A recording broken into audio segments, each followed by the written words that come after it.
போராடும் செவிலியர்களுக்கு ஆதரவு தெரிவித்த பிறகு செய்தியாளர்களை சந்தித்து வருகிறார் முன்னாள் சுகாதாரத்துறை அமைச்சர் சி விஜயபாஸ்கர். காட்சிகளை நேரலையில் பார்க்கலாம். கருணையோடு சட்ட பார்வையோடு பார்த்தாலும் கூட இவர்களை நீங்கள் பணி நியமனம் செய்யணும்ன்றதை வலியுறுத்துறாங்க. மாவட்ட ஆரம்ப சுகாதார நிலையங்கள் அந்த போஸ்டிங் தான் போடும்போது இவங்களுக்கு முன்னுரிமை எப்பயுமே கொடுப்போம் அப்படின்னு அமைச்சர் சொல்றாரு. எதுக்கு பிரதர்? ஏற்கனவே அவங்க பணியில இருக்காங்கல்ல, ஏற்கனவே இவங்க 2 வருஷம் 7 மாசம் பணியில இருக்கிறப்ப இதுக்கு மேல என்ன முன்னுரிமை வேணும்ன்ற முன்னுரிமை என்பது இவங்க கொரோனா காலகட்டத்தில் 8500 பேருக்கு நம்ம அப்பாயின்மெண்ட் ஆர்டர் அனுப்புறப்ப 2400 பேர் ஜாயின் பண்றாங்க. இவங்களோட வேற யாருக்கு முன்னுரிமை வழங்கணும்? இதோட வேற யாருக்கு முன்னுரிமை வழங்கணும் நீங்க சொல்லுங்க. 8500 பேர் வந்திருந்தா நீங்க என்ன முடிவு வேணாலும் எடுக்கலாம். 8500 பேருக்கு அழைப்பானை அனுப்பி 2400 பேர் தான் பணியில 30% தான் பணியில சேர்ந்துக்கிறாங்க.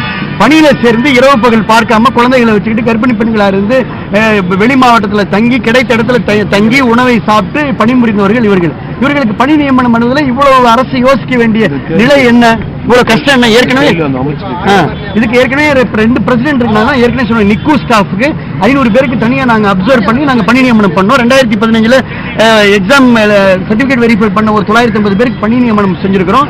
2 நியமனங்கள் அவங்களுக்கு மேற்கோள்களாக இருக்கிறது, பிரசிடென்டா இருக்கிறது. அதை பார்த்தாவது இவங்களுக்கு பணி நியமனம் கொடுக்கலாம்னு கேட்டுக்கிறோம். இந்த கேள்வி நீங்க இப்ப இருக்கிற சுகாதாரத்துறை அமைச்சர்கிட்ட கேட்கணும். Okay sir. இப்ப சட்டசபை கூட போகுது.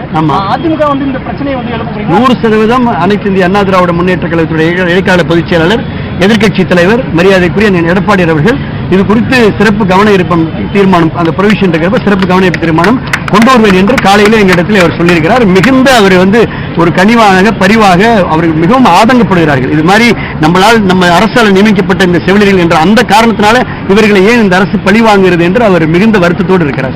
டிஎம்எஸ்ல போராட்டம் நடத்தினாங்க. ஆனா அனுமதி இல்லைன்னு சொல்லி அங்க இருந்து அவங்க வெளியேற்றப்பட்டாங்க. இன்னைக்கு இங்க போராட்டம் நடத்துறாங்க.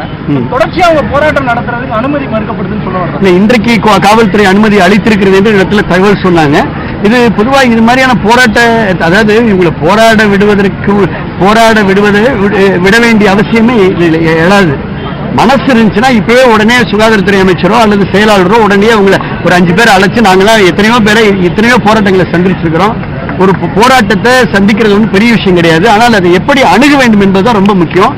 இந்த விஷயத்துல இவர்களை இதற்கு மேலும் போராட விடாமல், இதற்கு மேலும் இவர்களை கஷ்டப்படுத்தாம கசக்காம நமக்கு நெருக்கடியான காலகட்டத்தில் அரசுக்கு துணை, அது எந்த அரசு இருந்தா என்ன? பணி நிரந்தரம் கோரி போராடி வரும் செவிலியர்களுக்கு ஆதரவாக விஜயபாஸ்கர் போராட்டத்தில் கலந்து கொண்டு செய்தியாளர்களை சந்தித்த காட்சிகளை பார்த்தோம். விவரங்களை பின்னர் வரும் செய்திகளில் பார்க்கலாம்.